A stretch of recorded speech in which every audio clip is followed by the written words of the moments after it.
నాకు ప్రతినిధివి నీవు, నా మూర్తివి నీవు, నా ప్రతిబింబానివి నీవు, నా ఇమేజ్ నువ్వు అని దేవుడు చెప్పాడు.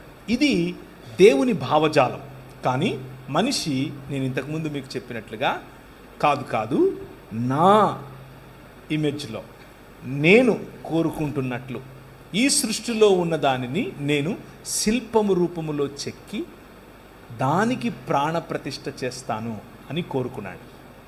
The exact opposite of what God did is what men are doing.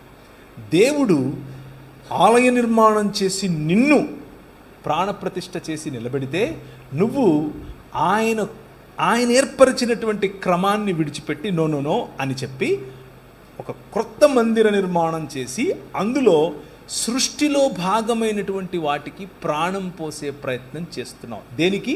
నన్ను ఏలు అని చెప్పటం కోసం.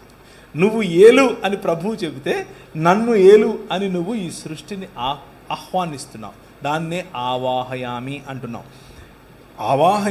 దానికి ఒక మంత్రం చదువుతున్నావు, ప్రాణం పోస్తున్నావు.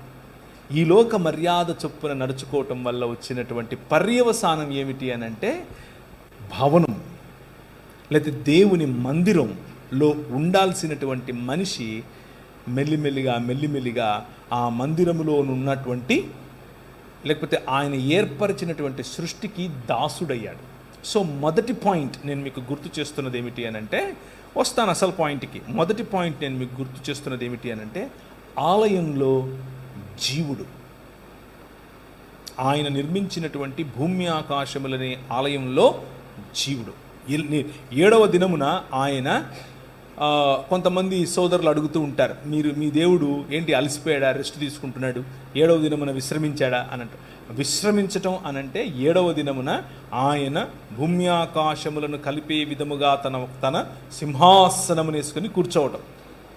సో హీ రెస్టెడ్ దేర్ అనంటే హీ సాట్ ఆన్ హిస్ దాని throne to rule over this world. ఈ ప్రపంచాన్ని ఏలటానికి ఆయన భూమి తన పాదపీఠముగాను ఆకాశము తన సింహాసనముగాను, అనగా తను నివసించు స్థానముగా, తను ఏలే స్థానముగా ఆయన కూర్చున్నాడు. That's the image that Genesis chapter 1 is depicting. అంటే మొదటి 2 అధ్యాయాలు ఆది కాండంలో ఈ ఇమేజరీని మనకు తెలియజేస్తున్నాయి. God beautifying this world. అదే ఇమేజ్ మోషేకిచ్చి ఏ విధంగా తన నిబంధన మందసము ఉండాలి, ఎక్కడ ఉండాలి, ఎలాంటి దాన్ని ఏమంటారు గుడారం